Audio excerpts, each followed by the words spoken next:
الحمد لله وكفى وسلام على عباده الذين اصطفى أما بعد فأعوذ بالله من الشيطان الرجيم بسم الله الرحمن الرحيم ألم تر كيف فعل ربك بعاد إرم ذات العماد التي لم يخلق مثلها في البلاد صدق الله العظيم وصدق رسوله النبي الكريم ونحن على ذلك من الشاهدين والشاكرين والحمد لله رب العالمين. بزرگان محترم و عزیز ساتھیوں، اللہ رب العزت کا بے انتہا فضل و احسان ہے کہ اس نے مجھے اور آپ کو قرآن کریم کا تراویح میں تقریباً تھوڑا سا حصہ باقی ہے، باقی سارا حصہ سننے کا موقع عطا فرمایا. آج 30واں پارہ بھی تقریباً 2 ثلث پڑھ دیا گیا. ابھی میں نے جو آیتیں آپ کے سامنے پڑھ کے سنائی وہ سورۃ الفجر کی آیتیں ہیں، جس میں اللہ تبارک و تعالی پچھلے زمانے کے اقوام میں سے ایک قوم عاد کا تذکرہ فرماتے ہیں.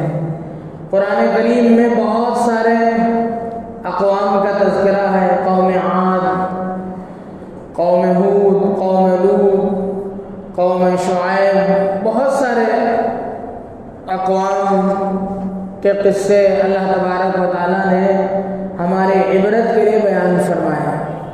تو یہ ان پرانے اقوام میں سے ایک قوم ہے، قوم عاد، جن کی طرف حضرت ہود علیہ السلام کو مبعوث کیا گیا، جو اللہ کے نبی تھے. قوم عاد، ان کا زمانہ 3000، بعض روایات میں ہے کہ 2000 سال قبل مسیح کا زمانہ ہے. حضرت عیسیٰ علیہ السلام سے بھی 2 سے 3000 سال پہلے کا زمانہ ان لوگوں کا ہے. تقریباً اب سے 4000 سال پہلے وہ لوگ اس دنیا میں رہتے تھے. ان کا علاقہ حضرموت کے آس پاس احقاف نام کی ایک بستی تھی، وہاں یہ لوگ رہتے تھے. اللہ نے ان کو بہت ساری نعمتوں سے نوازا تھا.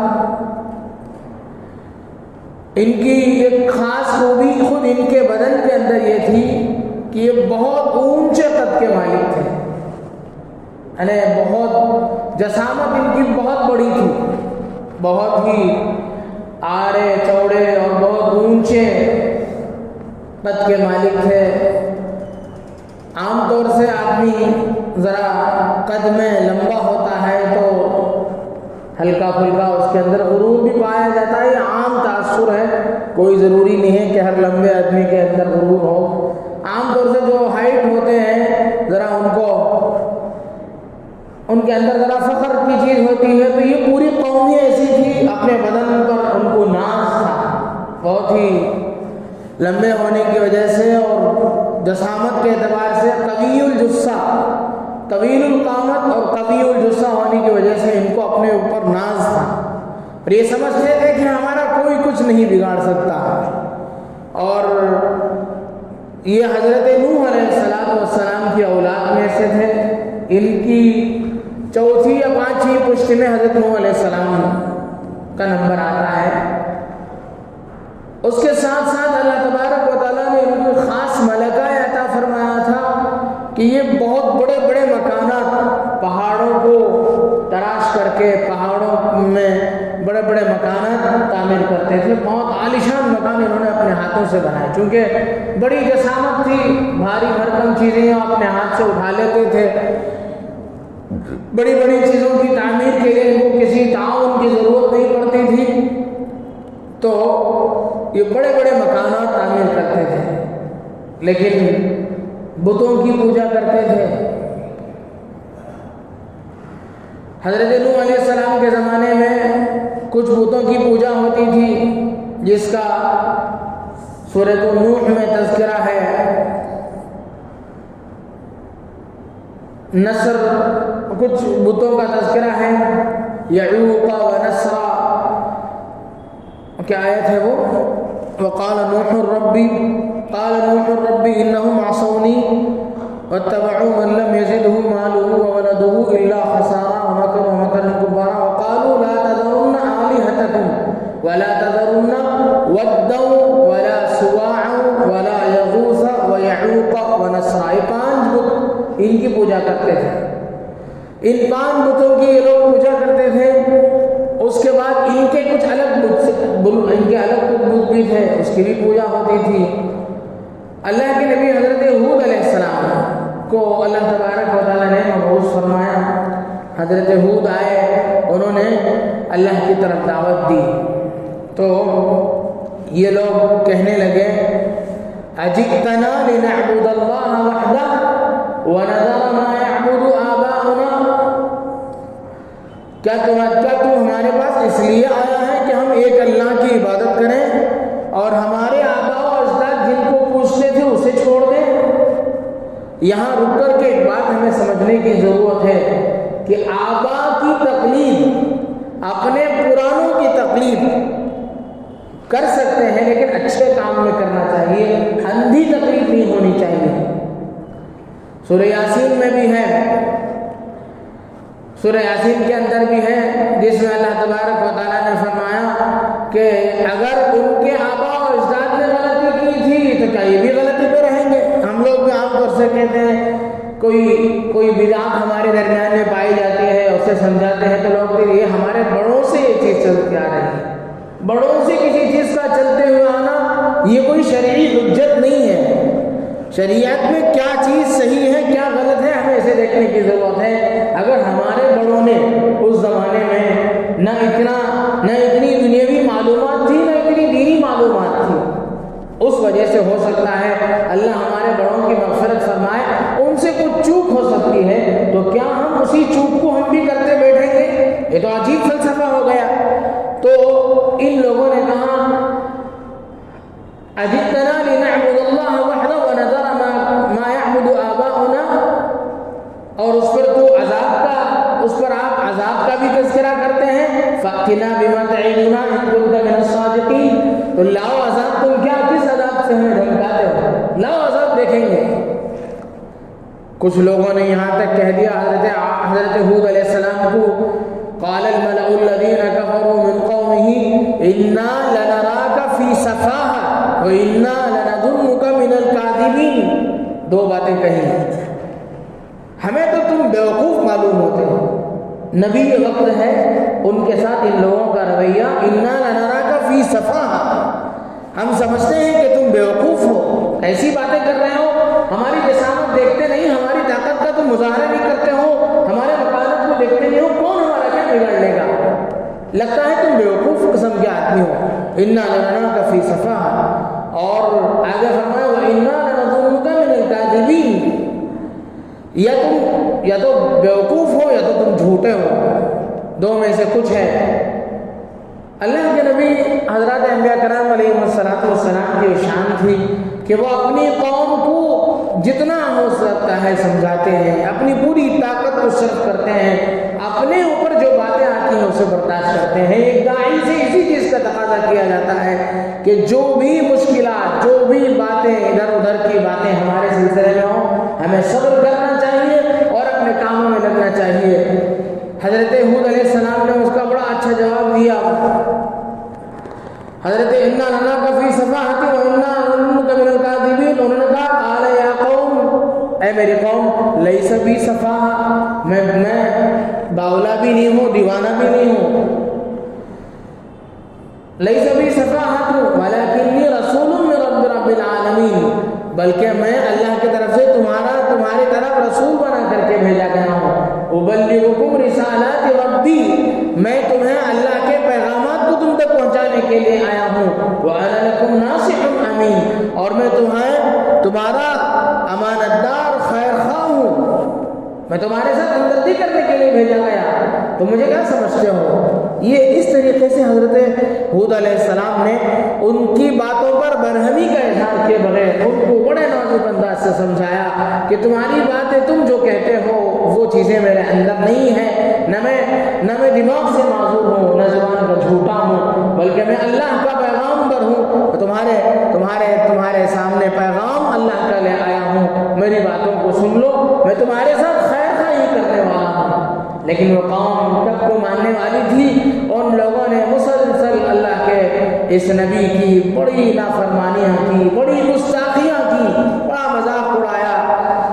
چنانچہ کہتے ہیں کہ ایک آدمی، ان کا مرثد ابن سعد کچھ نام تھا اس کا، انہوں نے مرثد ابن سعد نام کا ایک آدمی تھا، صرف ایک آدمی تھا جس نے اللہ کے نبی حضرت ہود علیہ السلام کو ماننے والا تھا، مرثد ابن سعد۔ انہوں نے حضرت ہود علیہ السلام کا کلمہ پڑھا اور وہ ان پر ایمان رکھنے والا تھا۔ اب اتنے زائد لوگوں کے سامنے ایک آدمی کیا بولتا، بیچارہ خاموشی اختیار کرتا رہا۔ ایک وقت آیا ایسا کہ اللہ کا عذاب ان پر نازل ہونا شروع ہوا۔ کیا ہوا عذاب؟ 3 سال تک بارش نہیں ہوئی۔ ہم لوگ سال میں موسم برسات میں بارش نہ ہو تو پریشان ہو جاتے ہیں، بلکہ موسم گرما میں بھی گرمی کی شدت بڑھ جاتی ہے تو ہم آسمان کی طرف سے اٹھا کر کے دیکھتے ہیں بارش کیوں نہیں ہو رہی۔ ابھی تو عید کا مسئلہ ہے، عیدگاہ کا مسئلہ ہے، اس لیے ہم خاموش بیٹھے، ورنہ ہم دعائیں کریں گے کہ اللہ تعالیٰ بارش برسائے۔ تو 3 سال تک کسی قوم میں بارش نہ ہو تو کیسی پریشانی رہی ہوگی، تو بہت پریشان ہو گئے وہ لوگ۔ تو اس زمانے میں یہ مشہور تھا کہ جب کوئی حالات پیش آئیں تو اس علاقے کے لوگ اپنے ہاں سے ایک وفد مسجد حرام کو بھیجتے تھے، اللہ کے گھر کو، کعبۃ اللہ کو بھیجتے تھے، اور یہ کہتے تھے کہ جاؤ تم اللہ کے دربار میں پہنچ کر کے دعا کرو ہمارے لیے، ہمارے علاقے میں بارش ہو۔ تو 3 آدمی کا وہ وفد وہاں سے نکلا اور مکہ مکرمہ پہنچا۔ مکہ مکرمہ میں قوم عمالقہ نام کی کوئی قوم آباد تھی، ان کا سردار تھا بکر نام کا۔ اتفاقاً وہ جو بکر نام کا آدمی تھا اس کی ننیال تھی یہ قوم عاد۔ یہ قوم عاد جو خاندان ہے، عاد قبیلہ ہے، ان کا وہاں کیا نواسا تھا، وہ وہاں رہتا تھا۔ اس نے سوچا کہ ہمارے علاقے کے لوگ آئے ہیں، ہم ان لوگوں کی میزبانی کرتے ہیں، کیا سمجھیں گے؟ یہاں سے بھی ہم لوگ کہیں کسی علاقے کو جاتے ہیں، وہاں ہمارا کوئی رشتہ دار ہوتا ہے تو بہت آؤ بھگت کرتا ہے۔ تو اس طریقے سے بکر نے ان لوگوں کا آؤ بھگت کیا، ان لوگوں کا استقبال کیا، ان کو کھلایا پلایا اور ان کا خوب ایک دم عالیشان بندوبست کیا، کھانے پینے کا بھی نظم کیا، شراب بھی ان لوگوں کو پلایا، گانے ناچنے کی عورتوں کو بھی لگایا گیا، مثلا پورے طریقے سے وہ تفریح میں رہ گئے۔ اتنا اچھا انتظام کر کے رہا جس کی وجہ سے وہ کس لیے آئے تھے بھول گئے۔ تقریباً 1 مہینے کا عرصہ گزر گیا۔ اب بکر نام کا یہ میزبان ہے، اس کے ذہن میں تو ہے 1 مہینے سے میزبانی تو کر رہا ہے، لیکن اس زمانے کے لوگ تھے عرب، بڑے میزبان تھے، کبھی اس نے اپنے چہرے میں اس کا اثر نہیں دکھلایا۔ بس اب یہ سوچا کہ بھائی جس مقصد سے یہ لوگ آئے ہیں اس مقصد کو چھوڑ کے بھول بیٹھے ہیں، اگر ایسا ہی ہو تو ان کی قوم تو پریشان ہے۔ اب اس نے ایک سیٹنگ کی کہ وہ جو گانے والے تھے جو شام میں کھانے کے بعد رات میں گانا ناچنا کرتے تھے، ان لوگوں کے گانے میں اس نے قوم عاد کے جو حالات ہیں ان پر جو بارش وغیرہ نہیں ہوئی ویسے اشعار بنا کر کے اس میں شامل کر دیے۔ گانے والوں نے جب وہ اشعار پڑھے، قوم عاد کے حالات پڑھے، تو ان لوگوں کو ہوش آیا، ارے ہم لوگ تو کسی کام سے نکلے تھے، ہم غفلت میں ہم بھول بیٹھے اپنے قوم کو، یہ کیا ہو گیا؟ تو پھر ان لوگوں کو خیال ہوا، ان لوگوں نے سوچا کہ چلو چلتے ہیں کعبۃ اللہ کو جاتے ہیں دعا کرنے کے لیے۔ اس میں چونکہ وہ وقت میں اللہ کے نبی کا ایک متبع بھی تھا، فرما بردار بندہ بھی اس وقت میں تھا، جس کا نام مرثد ابن سعد بتلایا جاتا ہے۔ اس نے کہا کہ دیکھو بھائی، وہاں جا کر کے دعا کرنے سے کچھ ہونے والا نہیں ہے، ہماری طرف نبی برحق بھیجے گئے ہیں، حضرت ہود، ان پر ایمان لائیں گے، ان کی بات کو مان لیں گے، اللہ تعالیٰ عذاب دور کر دیں گے۔ ان لوگوں نے کہا نہیں تو خامخواہ کی بات مت کر، ہم جائیں گے وہاں جا کے دعا کریں گے، ہماری ساری مصیبتیں ٹل جائیں گی۔ چنانچہ وہ لوگ گئے، جا کر کے ان دونوں نے دعا کی تو اس وقت آسمان پر 3 بادل نمودار ہوئے، 3 رنگ کے بادل، سفید رنگ کا، سیاہ رنگ کا، غالباً کوئی اور ایک رنگ، غالباً سرخ رنگ کا ایک بادل نمودار ہوا۔ ان لوگوں نے سوچا کہ کالا رنگ کا بادل گھنے برسات کی علامت ہوتی ہے، تو ان لوگوں نے اللہ تبارک و تعالیٰ اوپر سے آواز آئی کہ تم اس میں سے کسی ایک بادل کو منتخب کر لو، ہم اسے تمہارے ہاں بھیج دیں گے۔ ان لوگوں نے سوچا کہ یہی بادل ہمارے لیے اچھا ہے، تو اس کی طرف اشارہ کیا تو وہ بادل ان کے ساتھ چلنے لگا، ان کے قوم کے پاس پہنچا۔ قوم ساری خوش ہو گئی، بارش ہونے والی ہے، اب مست مگن رہے۔ تو پھر اللہ تبارک و تعالیٰ کا وہ بارش نہیں تھی، اللہ کا عذاب تھا، کہ یہ لوگ اللہ کے نبی کو مانے نہیں، ان کی تعلیمات کو انہوں نے ٹھکرایا، ان کو جھوٹا کہا، ان کو دیوانہ کہا، ان کو ستایا، سب کچھ کیا، لیکن انہوں نے ایمان قبول نہیں کیا۔ تو یہ اللہ کے عذاب کی شکل ایک آندھی کی شکل میں آئی، تو یہ لوگ بہت خوش ہو گئے۔ اب اللہ کی وہ وہاں سے اس میں بارش برسنے کے بجائے ہوا، تیز ہوا چلنا شروع ہوئی۔ سورہ حاقہ میں اس کا تذکرہ ہے کہ کذبت ثمود وعاد بالقاریہ فاما ثمود فاہلکوا واما عاد فاہلکوا بریح صرصر عاتیہ۔ عاد، قوم عاد کو اللہ تبارک و تعالیٰ نے تیز آندھی سے ہلاک کیا۔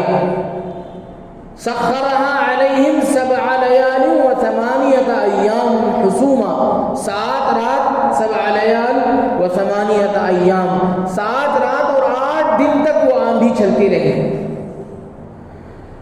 تیز آندھی چل رہی تھی، تیز آندھی چل رہی تھی۔ ان لوگوں نے سوچا کہ آندھی تو باہر چل رہی ہے، ہم لوگ اندر، پہلے تو ان لوگوں کو غرور تھا کہ ہمارا کون کیا بگاڑ لے گا، ہم دیو قامت لوگ ہیں، چھوٹی قامت کے تو ہیں، ہمارا جسم ہی اتنا بڑا ہے، ہمارا کون کیا بگاڑ لے گا۔ تو تیز آندھی جب چلنا شروع ہوئی تو یہ لوگ مکانوں کے اندر گھس کر کے دروازہ بند کر لیا۔ اتنی تیز آندھی یہ چلی کہ اس تیز آندھی نے ان کے مکانات کو جڑ سمیت اکھاڑ کر کے پٹخ دیا۔ اتنا، یہ اللہ کا عذاب تھا، عذاب کے ساتھ کوئی کھلواڑ تھوڑی کر سکتا ہے۔ تو ان کے مکانات پٹخ دیے گئے، اور پھر یہ لوگ ایسے، ان کی گردنیں ہی نہیں تھی، صرف ان کے دھڑ پڑے ہوئے تھے، جس کا تذکرہ اس میں اسی آیت میں ہے۔ فَتَرَى الْقَوْمَ فِيهَا صَرْعَىٰ كَأَنَّهُمْ أَعْجَازُ نَخْلٍ خَاوِيَةٍ، یہ ایسے گرے پڑے تھے جیسے کھجور کے درخت ہوں، اور ان کے جو کھجور کے درخت کا ایک تنا ہوتا ہے، ایک اوپر کا حصہ ہوتا ہے جس میں اس کے پتے ہوتے ہیں، تو اوپر کا جو حصہ ہے اس کے بغیر صرف تنا پڑا ہو تو کیسا منظر نظر آئے گا۔ چونکہ بڑے قامت کے تھے لوگ، تو اس جیسا منظر نظر آیا کہ گویا کہ کھجور کے بڑے بڑے لمبے درخت گرے پڑے ہیں جس کے اوپر کا حصہ نہیں ہے، یعنی ان کی گردن کے اوپر کا کوئی حصہ نہیں تھا، سر ان کے نہیں تھے، صرف ان کا جسم ہی پڑا تھا۔ كأنهم أعجاز نخل خاوية فهل ترى لهم من باقية، ان کے کوئی چیز، اللہ نے ان کی کوئی چیز باقی نہیں چھوڑی۔ تو یہ ایک عبرت ہے اللہ کی طرف سے، ایک ایسی قوم، اللہ کے سامنے کوئی طاقت بڑی نہیں ہے۔ آدمی کو اس واقعے سے، اس قوم سے اللہ تبارک و تعالی ہمیں یہ عبرت دینا چاہتے ہیں کہ آدمی اللہ کے رسول کی مان کر کے اپنی زندگی گزارے، اپنی چیزوں پر ناز نہ کرے، اپنی طاقت پر، اپنے بدن پر، اپنے جسم پر، اپنی صلاحیت پر، کسی بھی چیز پر ناز نہ کرے، بلکہ جو شریعت کی جو تعلیمات ہیں، اللہ اور اس کے رسول کی جو تعلیمات ہیں، ان کو اپنانے کی کوشش کرے گا تو پھر وہ کامیاب ہوگا۔ دنیا اور آخرت دونوں جہاں میں اسے امن اور سکون کی زندگی ملے گی، دنیا میں وہ سکون کی زندگی گزارے گا، آخرت بھی اس کی کامیاب ہوگی۔ اگر نہیں تو ایسے بڑے ڈیل ڈول کے جسم کے مالک، دیو قامت جسم کے مالک، اللہ نے ان کو ایسے اٹھا کر کے پٹخ دیا تو معاشرہ کا کیا جن کو اپنے بدن پر ناز تھا، اپنی صلاحیت پر ناز تھا، جو بڑے بڑے مکانات بناتے تھے۔ اللہ کے نبی صلی اللہ علیہ وسلم حضرت ہود نے ان سے پوچھا اتبنون بکل ریع آیۃ تعبثون وتتخذون مصانع لعلکم تخلدون وَإِذَا بَطَشْتُمْ بَطَشْتُمْ جَبَّارِينَ فَاتَّقُوا اللَّهَ وَأَطِيعُونِ۔ حضرت ہود نے ان کو سمجھایا، یہ لوگ صرف مکانات، بڑے بڑے مکانات بناتے تھے، ان کو اس پر فخر ہوتا تھا۔ حضرت نے پوچھا اتبنون بکل ریع آیۃ تعبثون، کہ تم خامخواہ بڑے بڑے اونچے اونچے پہاڑوں میں، ٹیلوں میں بڑے بڑے مکانات بناتے ہو؟ کیا تمہیں ہمیشہ یہی رہ جاؤ گے؟ مرو گے نہیں؟ تمہیں دنیا سے جانا نہیں ہے؟ اللہ کے پاس جواب دینا نہیں ہے؟ یہ کیا حرکتیں کر رہے ہو؟ اس کے بجائے تم اللہ کی مانو، اللہ کو مانو، اس میں تمہاری اصل کامیابی ہے۔ تو اس قوم نے اللہ کے نبی کی نافرمانی کی، پھر یہ ان کا انجام ہوا۔ تو اس واقعے سے اللہ تبارک و تعالیٰ اس واقعے سے بھی اور گزشتہ اقوام اور ملتوں کے واقعے سے ہمیں یہی سبق دینا چاہتے ہیں کہ ہم کو اپنی صلاحیت پر، اپنی جسامت پر، اپنی فوقیت پر، برتری پر کسی قسم کا کوئی گھمنڈ نہیں ہونا چاہیے۔ اللہ کو اور اللہ کی مان کر کے ہم چلیں گے، اللہ تعالیٰ ہمیں دونوں جہاں میں سرخ روی عطا فرمائیں گے۔ اللہ تبارک و تعالیٰ سے دعا ہے کہ اللہ تبارک و تعالیٰ ہم سب کو گزشتہ امتوں سے سبق حاصل کرنے، ان کے واقعات سے عبرت حاصل کرنے اور سبق حاصل کرنے کی توفیق نصیب فرمائے، اور قرآن کریم کی ایک ایک آیت کو پڑھنے، اچھی طریقے سے پڑھنے اور اسے سمجھنے کی توفیق نصیب فرمائے۔ آمین۔ وآخر دعوانا الحمدللہ رب العالمین۔